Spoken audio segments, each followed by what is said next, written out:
ओम नमो भगवते वासुदेवाय. तर आपण श्रीमद भागवत महापुराण पाहत आहोत आणि त्यातील हा आपला 10वा स्कंद. 10व्या स्कंदातील अध्याय 70व्या अध्यायामध्ये आपण भगवान श्रीकृष्णांची दिनचर्या आणि जरासंधाच्या कैदी राजांच्या दूतांचे त्यांच्याकडे येणे पाहणार आहोत. श्रीसुख म्हणतात, जेव्हा पहाटे कोंबडे आरवू लागत तेव्हा ज्यांच्या गळ्यात श्रीकृष्णांचा हात असे त्या श्रीकृष्ण पत्न्या विरहाच्या भयाने व्याकुळ होऊन त्या कोंबड्यांना शिव्या शाप देत. त्यावेळी परिजातकांच्या वनातील वाऱ्याने जागे झालेले पक्षी भाटांप्रमाणे भगवान श्रीकृष्णांना जागविण्यासाठी मधुर किलबिलाट करीत आणि भ्रमर गुंजारव करीत. प्रियतमाच्या बाहूत असलेल्या रुक्मिणीला तर आता आलिंगन सोडावे लागणार म्हणून अत्यंत पवित्र असा ब्रह्ममुहूर्त सुद्धा येऊच नयेसा वाटत असे. श्रीकृष्ण दररोज ब्रह्ममुहूर्तावर उठून हात पाय तोंड धुवून प्रसन्न अंतकरणाने मायातीत आत्मस्वरूपाचेच ध्यान करीत. ते आत्मस्वरूप अखंड स्वयंप्रकाश निरुपाधिक व अविनाशी आहे. ते स्वभावातच अविद्यारहित आहे. या जगाच्या उत्पत्ती स्थिती व लयाला कारण असणाऱ्या त्या आत्म्याच्या शक्तीमुळेच त्याची सत्ता व आनंद यांचा अनुभव येतो. त्यालाच ब्रह्म असे नाव आहे. नंतर सदाचरण तत्पर असे ते विधीपूर्वक निर्मळ आणि पवित्र पाण्याने स्नान करीत. मग स्वच्छ धोतर नेसून व उपरणे पांघरून संध्यावंदनादी कर्मे करीत. त्यानंतर हवन करून मौन धरून गायत्री मंत्रांचा जप करीत. यानंतर ज्ञानी असे ते सूर्योदयाच्या वेळी सूर्याचे उपस्थान करीत आणि आपल्या अंश स्वरूप असलेल्या देव ऋषी व पितरांना उद्देशून तर्पण करीत. नंतर ज्येष्ठ व आदरणीय ब्राह्मणांची विधीपूर्वक पूजा करून त्यांना वस्त्रालंकार देऊन दररोज प्रत्येकी एक बद्ध 13,084 दुधाळ प्रथमच व्यालेल्या वासरू असणाऱ्या शांत स्वभावाच्या गायी रेशमी वस्त्र मृगचर्म आणि तीळ यांच्यासह दान करीत. त्यावेळी त्यांना सुंदर वस्त्रे आणि मोत्यांच्या माळा घातल्या जात. त्यांच्या शिंगांना सोने आणि खुरांना चांदी मढविलेली असे. त्यानंतर आपल्याच विभूतिरूप असलेल्या गायी ब्राह्मण देवता वडील माणसे गुरुजन आणि सर्व प्राण्यांना प्रणाम करून मंगल वस्तूंना स्पर्श करीत. परीक्षित, भगवंत जरी या मनुष्य लोकांचा अलंकार असले तरी सुद्धा ते आपली दिव्य वस्त्रे अलंकार फुलांचे हार आणि चंदन इत्यादी वस्तूंनी स्वतःला अलंकृत करीत. यानंतर ते धूप आणि आरशात आपले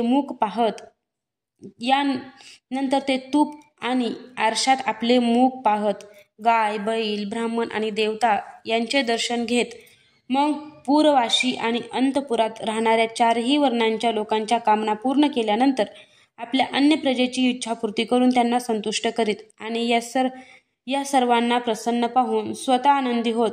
फुलांच्या माळा तांबूल चंदन इत्यादी वस्तू ते अगोदरच ब्राह्मणांना देत. नंतर स्वजन मंत्री आणि राण्यांना वाटीत व नंतर स्वतः उपयोगात आणीत. तोपर्यंत त्यांचा सारथी सुग्रीव इत्यादी घोडे झुंपलेल्या अत्यंत अद्भुत रथ घेऊन येई आणि प्रणाम करून भगवंताच्या समोर उभा राही. यानंतर ते सात्यकी आणि उद्धवांसह आपल्या हाताने सारथ्यांचे हात पकडून सूर्य ज्याप्रमाणे उदयाचलावर आरूढ होतो त्याप्रमाणे रथावर स्वार होत.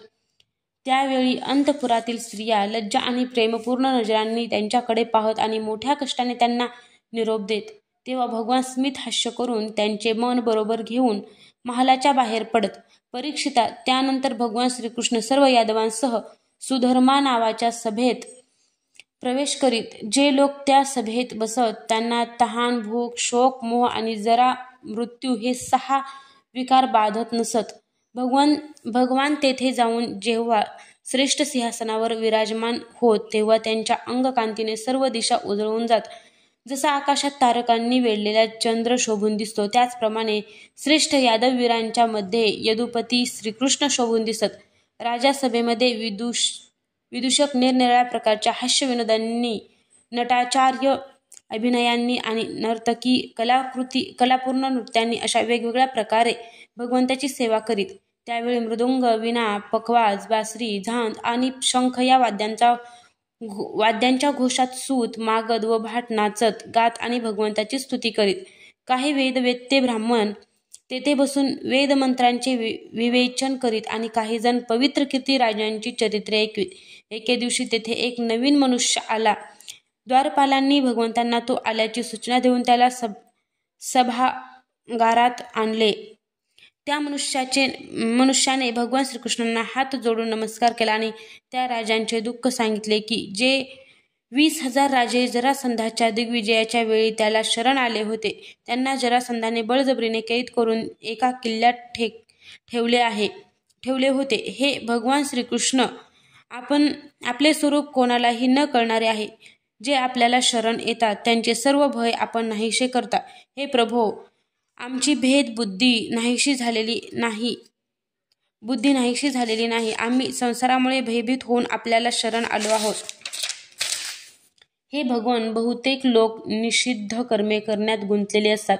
ते आपण सांगितलेली आपली उपासना रूप कल्याणकारी कर्मे करीत नाहीत. जीवनासंबंधी आशा अभिलाषांमध्ये भ्रमाने भटकत असतात. जे बलवान असे आपण कालरूपाने त्यांची जीवनाची अशा तात्काळ धुनींना मिळविता, त्या कालरूप आपल्याला आम्ही नमस्कार करतो. जगदीश्वर अशा आपण जगामध्ये संतांचे रक्षण आणि दुष्टांना शासन करण्यासाठी बलरामांसह अवतार घेतला आहे. असे असता हे प्रभो, एखादा राजा आपल्या आज्ञेविरुद्ध वागून आम्हाला दुःख देतो आणि आमचीच कर्मे आम्हाला दुःख देत आहेत हे आम्हाला कळत नाही. हे प्रभो, राज्योपभोगाचे सुख विषयसाध्य असून स्वप्नांप्रमाणे क्षणभंगूर आहे. तरीही नेहमी भयग्रस्त अशा नाशवंत शरीराने आम्ही हे ओझे ओढतोच. तुमच्याच मायेमुळे अत्यंत दीनवाणे झालेले आम्ही निष्काम भक्तांना त्यांच्यापासून मिळणारे आत्मसुख सोडून अकारण हे कष्ट भोगत आहोत. हे भगवान, आपले चरण शरणागतांचे दुःख नाहीसे करणारे आहेत, म्हणून आपणच जरासंध रूप कर्माच्या बंधनातून आम्हाला सोडवा. हे प्रभो, त्या एकट्याजवळ 10,000 हत्तींचे बळ आहे आणि जसा सिंह मेंढ्यांना जरबेत ठेवतो त्याप्रमाणे त्याने आम्हाला आपल्या वाड्यात बंदिस्त करून ठेवले. हे चक्रपाणी, आपण जरासंधाशी 18 वेळा युद्ध करून 17 वेळा त्याचा पराभव करून त्याला सोडून दिले, परंतु एक वेळ त्याने आपल्यावर विजय प्राप्त केला. आपला पराक्रम अनंत आहे हे आम्ही जाणतो. असे असूनही साधारण माणसासारखे वागत आपण पराभूत झाल्याचा अभिनय केलात, परंतु यामुळे त्याची घमंड वाढली.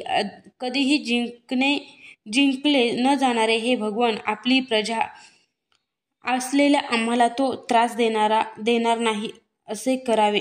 दूत म्हणाला, जरासंधांचे बंदी असलेले राजे आपल्या पायाशी शरण आले आहेत आणि ते आपले दर्शन घेऊ इच्छितात, तरी आपण त्या दिनांचे कल्याण करावे.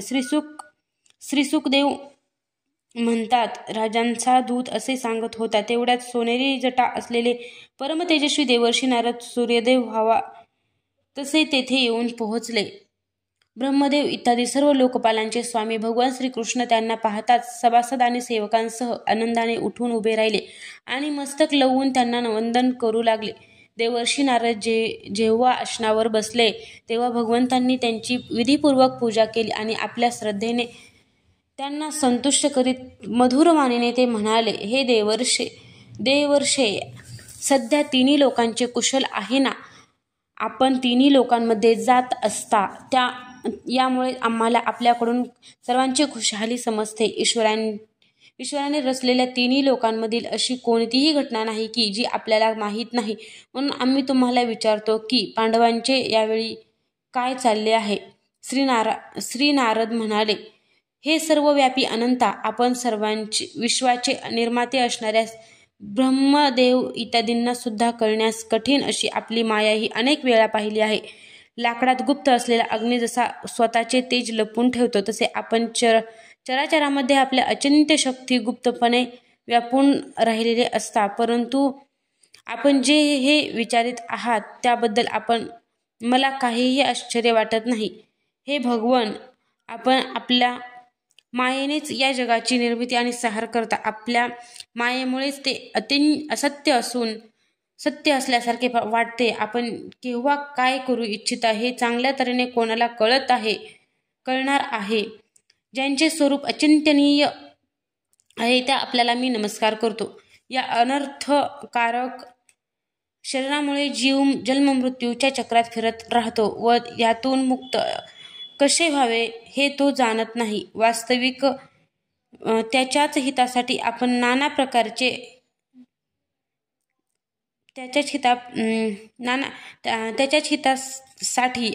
प्रकारचे लीला अवतार धारण करून आपल्या पवित्र यशाचा दीप प्रज्वलित करता त्या आपणास मी शरण आलो आहे. प्रभो, आपण स्वतः परब्रह्म असून माणसासारखी लीला करीत मला विचारित आहात, म्हणून मी आपल्याला आत्तेभाव आणि भक्त राजा युधिष्ठिर काय करू इच्छितो ते सांगतो. आपल्या पूजेला योग्य अशी श्रेष्ठ संपत्ती मिळाली म्हणून राजा युधिष्ठिर यज्ञात श्रेष्ठ राजसूय यज्ञाने आपली आराधना करू इच्छितो. आपण मला संमती द्यावी. हे भगवान, त्या श्रेष्ठ यज्ञामध्ये आपले दर्शन घेण्यासाठी देव आणि यशस्वी राजे येणार आहे. हे प्रभो, ब्रह्मस्वरूप अशा आपले श्रवण कीर्तन आणि ध्यान केल्याने अंत्यज सुद्धा पवित्र होतात. तर मग जे आपले दर्शन आणि स्पर्श प्राप्त करून घेतात त्यांच्याबद्दल काय सांगावे.